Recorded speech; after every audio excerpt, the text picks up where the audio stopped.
Stop. He's already dead. Traore through the emergency room just as the heart monitor flattened into a single, unforgiving line. And for a split second, even the machines seemed to hold their breath, as if the room itself knew something irreversible had just happened. The German shepherd laid motionless on the steel table, his massive chest still, his fur matted with blood and antiseptic, his eyes half closed in a way that made everyone look away because it felt too final to face. The veterinarian stepped back slowly, gloves trembling, voice low and certain as she said there was nothing more medicine could offer. There's nothing more medicine can do. And the silence that followed was heavier than any scream could have been. Before we begin, don't forget to hit like, repost, or share and subscribe. And I'm really curious, where are you watching from? Drop your country in the comments. I love seeing how far our stories travel. Back to the story. Woman near the wall broke down first, her hands covering her mouth as sobs escaped. Anyway, and a young boy clutched her jacket, shaking, whispering the dog's name again and again, as if repetition alone could pull him back from wherever he had gone. Nurses lowered their heads, years of experience telling them this moment was over, that miracles were stories people told themselves to survive loss, not something that happened under fluorescent lights. At 3 o'clock in the morning, someone reached for a sheet. That was when the doors slammed open. Officer Dean Wallace rushed in, uniform wrinkled, breath ragged, eyes wild with a desperation that didn't belong in a place built on calm procedure and quiet acceptance. He didn't ask what happened, because he already knew, and he didn't slow down when the vet tried to stop him, because something deeper than reason was driving every step. Dean had carried this dog out of a burning warehouse only an hour earlier, had felt his heartbeat then, strong and stubborn against his own chest, and he refused to believe it had simply decided to quit now. No, Dean said, his voice cutting through the room with a force that made everyone look up. Not like this, not after everything he survived. He moved to the table, resting one hand on the broad shoulder, as if grounding himself in something real, something solid, while the other hovered over the still chest. The vet shook her head, tears in her eyes, telling him the heart had stopped, that continuing would only hurt those still holding on. Dean leaned closer, lowering his voice until it was meant only for the dog. We've got a call tomorrow, partner. You hear me? We're not done yet.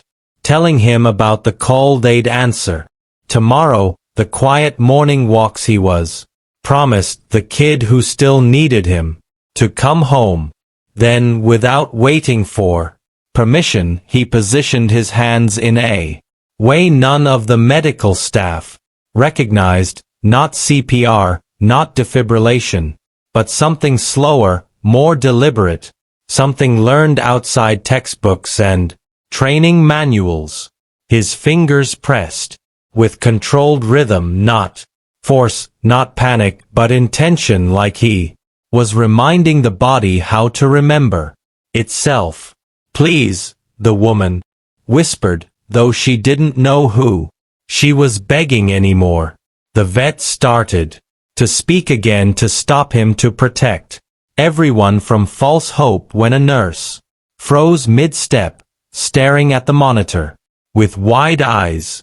A faint blip appeared, then vanished, then came again, fragile and uncertain, like a knock on a door. from someone unsure they were welcome. The room held its breath, and Dean didn't stop because whatever he was, doing whatever he believed he was, Alan now, and there was no turning back. The second pulse came stronger than the first, no longer a question, but a statement, and the flat line on the monitor began to rise and fall in uneven waves that made every person in the room forget how to breathe. The nurse whispered the dog's name like a prayer, fingers hovering over the controls, afraid that touching anything might break the fragile moment unfolding in front of them. The veterinarian stepped closer, disbelief written across her face, years of clinical certainty cracking as she watched life argue its way back into a body she had already let go. Dean felt it before anyone else did, a faint resistance under his palms, a subtle tightening of muscle that told him the shepherd was no longer gone, just fighting his way back from a place most never returned from.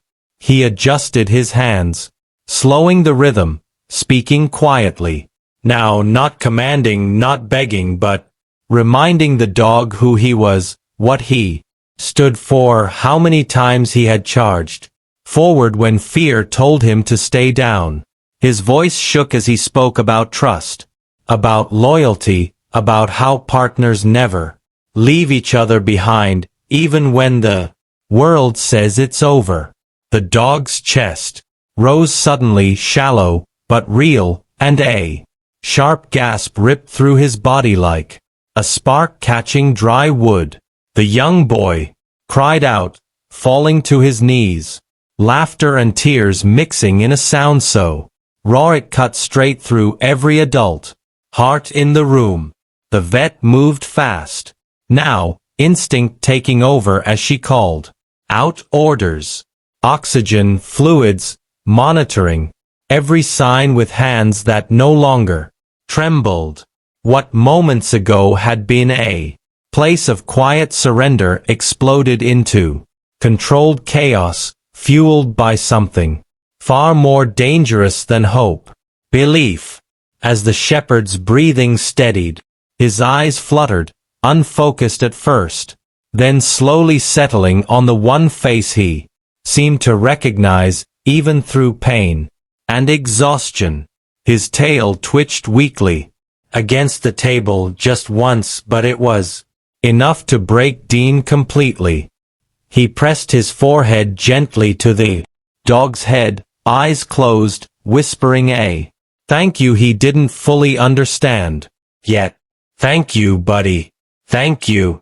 Because he knew this wasn't science alone, and it wasn't luck either.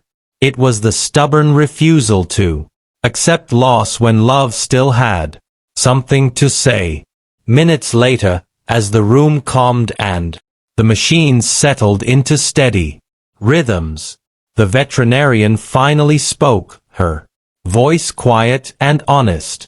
She admitted she had never seen that technique before, never believed something so unorthodox could make a difference, but she could not deny what stood breathing in front of her. Now Dean only nodded, knowing some lessons aren't taught in classrooms but carved into people by grief, by failure, by the ones they couldn't save. As the shepherd was wheeled toward intensive care, alive against all expectation, the officer stayed behind for a moment, hands still stained, heart still racing, understanding that this story would be told again and again but never fully explained, because sometimes when everyone else says stop, when the world decides it's finished, all it takes is one person who refuses to believe the ending has already been written. This story touched millions of hearts. If it touched yours, let us know with a like, comment yes, and subscribe or follow for more amazing stories like